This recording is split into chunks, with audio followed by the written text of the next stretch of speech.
Bonjour à tous, pendant un an je vais vous présenter un film par jour, soit 366 films dans l'année. Aujourd'hui on est au 188e film, Rocky.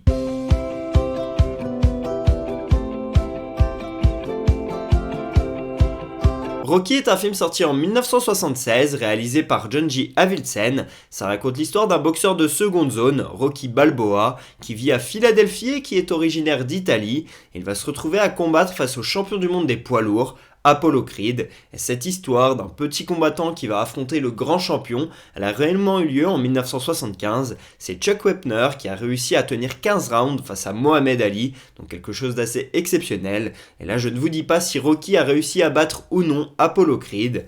Et Rocky il est interprété par Sylvester Stallone, qui est révélé grâce à ce film, lui qui a scénarisé, qui a lancé ce projet. On en parlera un petit peu plus tard. Il y a la célèbre Adrienne qui laisse de séduire, elle est jouée par Talia Shire, que l'on voit également dans Le Parrain être la sœur de Michael Corleone. Puis on a également Burt Young qui joue Paulie. A la base, Rocky c'était vraiment un petit projet sans de grandes ambitions, avec $1 million de budget, mais ça s'est retrouvé être un immense succès avec plus de 225 millions de dollars récoltés en 1976. Et ensuite il y a eu une immense saga. Au total il y a 7 Rocky, puis il y a également 3 Creed, une autre saga. En 48 ans d'existence, ça a rapporté plus de 2 milliards de dollars au cinéma, donc c'est assez immense. C'est aujourd'hui quelque chose de très important dans la culture populaire, et c'est vraiment une œuvre importante dans le cinéma. Et à la base, ça ne partait de rien. Et justement, le succès il a également été critique. Le film il a gagné le Golden Globe du meilleur drame, et également le meilleur film aux Oscars. Avildsen il a gagné la meilleure réalisation, et le montage a également été récompensé, sur 10 nominations au total aux Oscars, donc c'est vraiment magnifique. Puis on peut terminer en disant que la musique elle a été faite par Bill Conti, qui est un ami du réalisateur Avildsen. Ensemble ils ont donc fait Rocky et puis également Karate Kid. Si je vous parle de ce film aujourd'hui, c'est parce que l'on fête les 78 ans de Sylvester Stallone, qui est donc l'acteur principal de ce film, celui qui joue Rocky, comme vous le savez sûrement. Il y a quelques jours, on a parlé de Tom Cruise, qui a très vite percé, qui était déjà une immense star au milieu de sa vingtaine. Bien là, pour Sylvester Stallone, c'était bien différent. Il a mis des années à percer, il s'est même retrouvé SDF, à devoir vendre son chien pour continuer à vivre et à pouvoir se payer de la nourriture. Ça a été vraiment très compliqué. Et puis il a signé le scénario de Rocky, il a insisté pour jouer dedans et il est devenu une immense star avec ce film. Derrière il a fait la saga Rambo, il a fait Over the Top, Cliffhanger, The Expendables, plein de films d'action. Et il a gagné un Golden Globe en 2016, c'était pour son second rôle dans le film Creed, où il joue donc Rocky et il est dedans très émouvant. Et c'est vrai qu'on lui reproche souvent d'être unidimensionnel, de ne jouer toujours qu'un même genre de rôle. Et c'est vrai qu'on le compare beaucoup aussi à Schwarzy, les deux gros bras des années 70-80.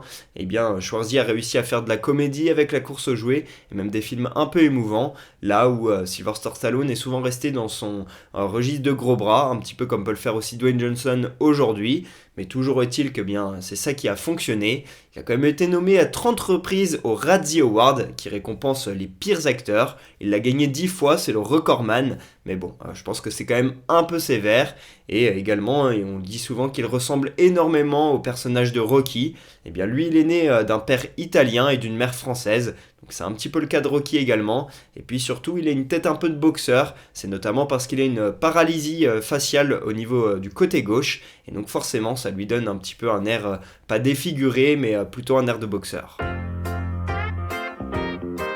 Ce film, je l'ai vu 2 ou 3 fois je pense, et la première fois je m'en souviens très bien puisque j'avais environ 13-14 ans, c'était avec mon père et toute la famille, il faisait beau je crois dehors, ça devait être une après-midi, et je me rappelle n'avoir rien compris au film, alors non pas que le scénario soit compliqué, loin de là, mais plutôt d'une manière auditive. J'avais beaucoup de mal avec la voix française de Rocky, cette voix très rock, grésillante avec la qualité des années 70, la première fois sûrement que je voyais un film aussi vieux avec une voix aussi grave, et donc je ne comprenais rien et ça m'avait causé beaucoup de frustration. Et donc quand je l'ai revu une seconde fois, là je l'ai beaucoup aimé.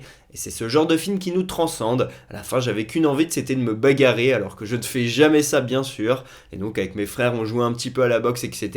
Bien sûr ça avait le don d'énerver mon père un petit peu, parce qu'il n'aimait pas trop ça. Mais bref, ce film là il nous donne envie de nous transcender, et c'est là qu'on voit que c'est une réussite. Je mets un 19 sur 20 à ce film parce que Rocky aujourd'hui il fait partie de la culture populaire, hein, tout le monde le connaît au moins de nom, je pense que même certains pensent que c'est un vrai boxeur, c'est quand même assez fou, et on a l'impression que Stallone c'est Rocky, que Rocky c'est Stallone, que les deux vont en un, et en fait eh bien c'est un petit peu le cas, le personnage Rocky est très proche de ce qu'était Stallone à l'époque, et je trouve que c'est aussi un film qui sait donc nous transcender avec les scènes de boxe qui sont plutôt bien faites, également ce côté gentil, méchant, qui est toujours très cool. Et puis il y a une histoire d'amour au milieu de tout ça qui est plutôt bien faite, le côté où le boxeur est populaire et donc ça rend le film réaliste. Bref, il y a pas mal de très bonnes choses et c'est pour ça que je mets 19. Première anecdote, comme j'ai dit, Stallone il était en grande difficulté financière au moment d'écrire ce film et il a proposé le script de Rocky à la société de production United Artists. Ils ont voulu lui acheter 350 000 $, mais lui il a refusé alors qu'il n'avait pas un sou. Ce qu'il voulait c'était jouer dedans et vraiment faire de ce projet le sien. Et donc la United Artists a décidé d'accepter. Et par contre ils ont demandé à ce qu'il n'y ait que $1 million dans le budget du film. Ils ne voulaient pas prendre trop de risques et pas perdre trop d'argent. Et donc finalement la production elle a dépassé un petit peu les attentes. Et le film a coûté 1,1 million de $. Et les 100 000 $ qui étaient supplémentaires, ce sont les producteurs qui ont dû les mettre eux-mêmes, car la société de production ne voulait pas suivre. Deuxième anecdote, dans ce film, le chien de Rocky se nomme Butkus, et c'était le vrai chien de Sylvester Stallone. Troisième anecdote, à un moment donné dans le film, on voit Rocky acheter 2 tortues, et bien Sylvester Stallone les a gardées depuis toutes ces années, et 48 ans plus tard, il a toujours ces tortues chez lui. Voilà pour ce 188e épisode d'Un jour un film, j'espère que je vous aurai donné envie de regarder Rocky. Pour ma part je vous dis à demain pour parler du 189e film de l'année, et pour que vous sachiez de quel film on va parler, un petit indice, Usurpation. Dites-moi en commentaire si vous savez de quel film on va parler, à demain.